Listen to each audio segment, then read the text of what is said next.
આજે છે ભાઈબીજ। આપણા પુરાણ ગ્રંથોમાં દીપોત્સવ પર્વનો આ દિવસ અનોખો છે, કારણ કે નવા વર્ષના નવા સંકલ્પ સાથે પરિવારના પ્રેમને સૂચવે છે। આ દિવસ ભાઈ બહેનનો સંબંધ અનોખો હોય છે, વહાલથી વડ સુધીનો નિર્મળ અને નિસ્વાર્થ પ્રેમ। આ સંબંધ તેનું ઉદાહરણ છે, જે પુરાણ કાળમાં યમ અને યામીના સમયથી ચાલી આવે છે। એટલે જ તો આજે પણ આપણે ભાઈબીજ એટલે કે યમ દ્વિતીયાની ઉજવણી કરીએ છીએ। તો આવો ભાઈબીજનું પૌરાણિક મહાત્મ્ય સમજીએ જ્યોતિષાચાર્ય ઉર્વિશ કુમાર પંડ્યા પાસેથી।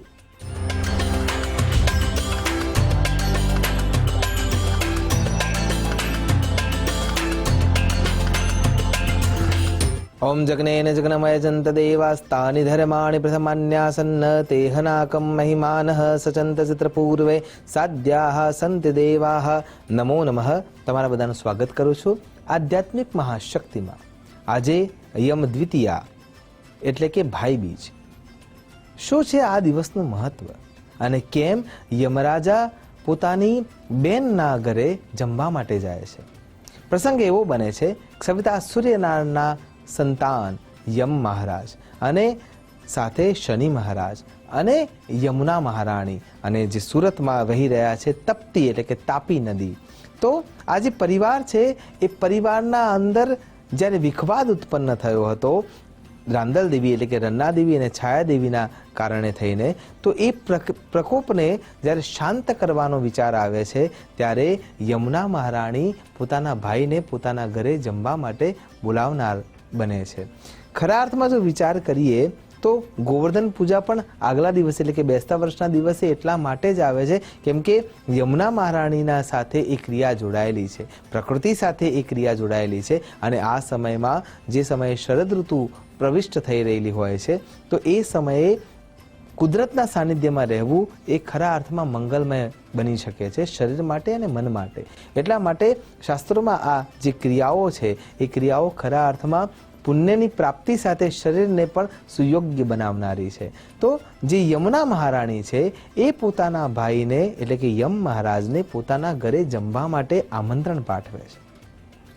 ઘણીવાર આમંત્રણ પાઠવ્યું હોવા છતાં પણ યમ મહારાજ જમવા માટે પધારતા નથી, કેમ કે એમનું દાયિત્વ એમને નિભાવવાનું હોય છે, ન્યાય અને નીતિને એમને પ્રશસ્ત રાખવાના હોય છે। એટલા માટે સમયની અનુકૂળતા ન હોવાના કારણે થઈને એ એવું સ્પષ્ટ રૂપે કહે છે કે કોઈ એક દિવસ આપણે નિર્ધાર કરવો જોઈએ કે જે દિવસે હું જમવા માટે આવી શકું। અને જ્યારે બેસતું વર્ષ પૂર્ણ થાય છે, પ્રકૃતિના સાનિધ્યમાં ગોવર્ધનજીની પૂજા અર્ચના આરાધના થાય છે અને મહોત્સવ જ્યારે કૃષ્ણ ભગવાનના સમયમાં થાય છે ત્યારે યમ મહારાજના મનમાં પણ એવી ઈચ્છા થાય છે કે હું મારી બહેનના ઘરે જમવા માટે જાઉં, કેમ કે વારે વારે મને આમંત્રણ પાઠવે છે। અને એ સમયોમાં જ્યારે ઉત્સવોનો સમય છે, તીર્થનો સમય છે, તીર્થના મહત્વનો સમય છે, યમુના મહારાણીના ઘરે યમ મહારાજ પધારે છે। અને જ્યારે યમ મહારાજ પધારે છે ત્યારે યમુના મહારાણી એટલા ખુશ થાય છે અને એમના માટે અન્નકૂટ ભરતા હોય એ પ્રમાણે સુયોગ્ય આહારની શરૂઆત કરે છે, તૈયાર કરાવે છે, પોતાના હાથે એ ભોજનની તૈયારી કરે છે, ભોજન બનાવે છે। અને ભોજન બનાવ્યા પછી જેમ સાક્ષાત અન્નપૂર્ણા દેવી ભોજન પીરસી રહ્યા હોય એમ સહર્ષે પોતાના ભાઈને એ ભોજન પીરસી રહ્યા છે। જ્યારે ભોજન કરી રહ્યા છે, બંને જણા વાતો કરી રહ્યા છે, એ સમયે યમ મહારાજ એટલા ખુશ થઈ જાય છે કે એમને ભોજન અત્યંત પ્રિય લાગી રહ્યું છે। અને એ વખતે એ પોતાની બહેનને એમ કહે છે કે બહેન માગો, તમને શું જોઈએ છે? જગતનું જ્યારે કલ્યાણ કરવાનો ભાવ જેનામાં સ્થિર છે એ એવું જ વચન માગશે કે જેના થકી જીવનને ઉત્તમતા આપી શકાય, અન્યને લાભ મળી શકે। અને એ વખતે બેન વાત કરતા કરતા એમ કહે છે, અને ખરા અર્થમાં યમુના મહારાણીજી એટલે ભગવાન કૃષ્ણના અર્ધભાગમાં જેનું સ્થાન છે એવા એમના એક પટરાણી। અને એટલા માટે જ એ જે માંગણી કરે છે એ માંગણી ખરા અર્થમાં જન કલ્યાણ માટે હોય છે। તો એના માટે કરવું તો શું કરવું જોઈએ? અને એ વખતે યમુના મહારાણી એમ કહે છે કે આજના દિવસે જે જીવાત્મા પોતાના બહેનને સ્પર્શ કરીને એટલે કે હાથમાં હાથ રાખીને જે યમુના મહારાણીના પાણીના પ્રવાહમાં સ્નાન કરશે એને તમારી યમ યાતના ભોગવવી ના પડે એવું મને વચન આપો। અને યમ મહારાજ એમને એ વચન આપે છે। ખરા અર્થમાં જુઓ કે બેન અને ભાઈનો પ્રેમ કેટલો પ્રબળ છે અને ભાઈ બહેનના સ્નેહ થકી કેટલી ઉત્તમતા પ્રાપ્ત કરી શકાય છે। ખરા અર્થમાં આ પવિત્ર જે સંબંધ છે એ પવિત્રતાને મોર લગાડવાનું જે કાર્ય છે એ યમુના મહારાણીએ કર્યું છે. અને યમુના મહારાણીને જ્યારે યમ મહારાજ વચન આપે છે કે યમ દ્વિતીયા એટલે કે ભાઈ બીજના દિવસે ભાઈ અને બહેન જ્યારે હાથનો સ્પર્શ કરીને યમુના મહારાણીના ધરામાં જે એકવાર ડૂબકી મારશે તો પણ એમને યમયાતના ભોગવવી પડશે નહીં. આ ઘટનાના કારણે થઈને આ યમ દ્વિતીયા ખરા અર્થમાં શાસ્ત્રોમાં વર્ણિત થઈ છે. કેમ કે આજના દિવસે આ ક્રિયા કરવા માધ્યમથી અથવા માત્રથી યમના માર્ગમાં જવું પડતું નથી અને એટલા માટે આજનો દિવસ ઉત્તમ સાબિત થાય છે.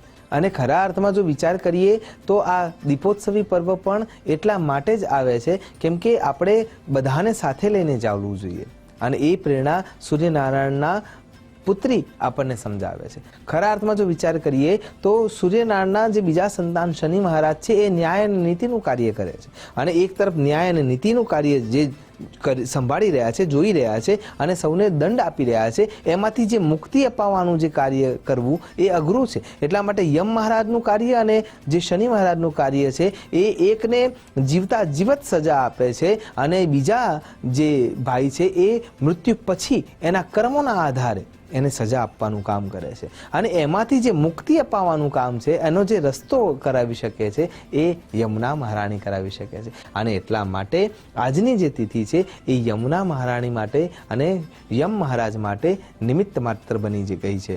અને કહેવાનો અર્થ એ છે કે જ્યારે આવી ઉત્તમ તિથિ આવતી હોય એ સમયે તીર્થાટન કરવામાં આવે, સુયોગ્ય રીતે દાન દક્ષિણા કરવામાં આવે અને ત્યાં બેસી અને જ્યારે જપ કર્મ કરવામાં આવે ત્યારે એવું શાસ્ત્રો સ્પષ્ટ રૂપે કહે છે કે એક જપમાળા કરવામાં આવે તો એનું 11 ગણું પુણ્ય આપણને મળતું હોય છે. અને આ સમયે જે વાતાવરણીય સ્થિતિ હોય છે, ઋતુ સમયની સ્થિતિ હોય છે એ સમયનો સદુપયોગ કરવા માટે પણ યમુના મહારાજના કિનારે જઈ અને ત્યાં યમુનાષ્ટક કરતાં કરતાં જ્યારે તમે સ્નાનાદિક કર્મ કરો છો તો અસંખ્ય ગણા પાપોમાંથી આપણને મુક્તિ મળે છે. અને શાસ્ત્ર સ્પષ્ટ રૂપે એમ કહે છે કે ગંગા સ્નાને, ગંગાજીનું સ્નાન કરવા માટે ગંગાજીના કિનારે જઈએ ત્યારે એ આપણને પવિત્રતા આપે છે. પણ યમુના મહારાણી તો યમુના પાને ખાલી એનું સ્મરણ કરીને એમાંથી પાન કરવામાં આવે, યમુનાજીના પાણીને પીવામાં આવે તો પણ એ આપણને મુક્તિ અપાવી શકે છે. અને એના અંદર જે રહેલી જે રેણુ છે એટલે કે માટી છે એ રજ છે એ રજ પણ એટલી પવિત્ર માનવામાં આવે છે.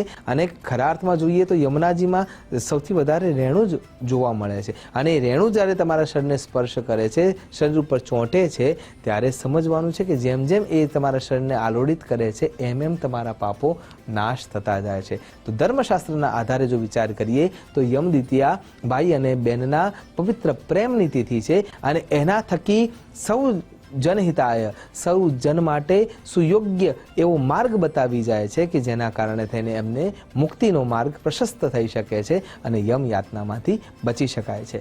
આશા કરું છું આવા ઉત્તમ દિવસના વ્રતથી, તપથી, જપથી, દાનથી, પુણ્યથી આપણે સૌ ઉત્તમતાને પ્રાપ્ત કરી શકીએ એ જ અભ્યર્થના સાથે નમસ્કાર. અસ્તુ સદા શિવોહમ. નમો નમઃ.